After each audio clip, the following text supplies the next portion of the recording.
Today we're just going to be talking about a few of the different ways that we've been helping investors and landlords who are looking at their own co-working operation or flex space to mitigate and de-risk their fit out to a degree, because it's starting to get really expensive, which is a bit shitty, to be honest, for co-working businesses, because if the fit out is increasing year on year because everything that's going on within construction, it doesn't give you the right to just increase your desk rates or your office rates. So they're starting to have to figure out different channels of revenue and income.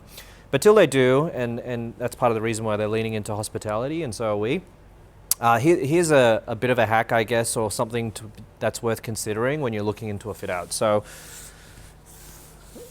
when you look at a floor traditionally, and that's your core, let's say, right now normally when you look at your co-working, you might have a number of offices wrapped around the facade to get your natural light, and you might have some cool stuff around the core, which I know that kind of looks like, oh, that looks like a bit of a claustrophobic ant farm, but there's ways around that to make it breathe and open it up. And you might have, because this is where they exit from the lift core, your concierge and all that there. What we've been asked to do and what we have been looking at is, say you've got a few floors of this and maybe this is 1,000 square meters. To help de-risk it, there's two ways of doing that. One, if you're looking at 3,000 square meters in total, is there a way where you could maybe do one floor and then a second floor and then a third as a phased approach, because you're seeing it going well, so you kind of give more floors to the co-working as it does well?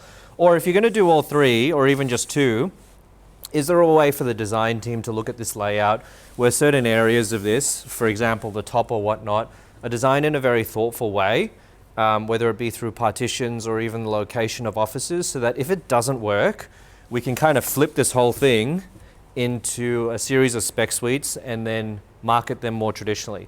And you may still have another floor or two of co-working still there, so you can still service those spec suites. So it's almost like okay, we're gonna lean into co-working and flex. We believe it's gonna work, but because at the end of the day, we're getting push management agreements and partnerships and it's variable income.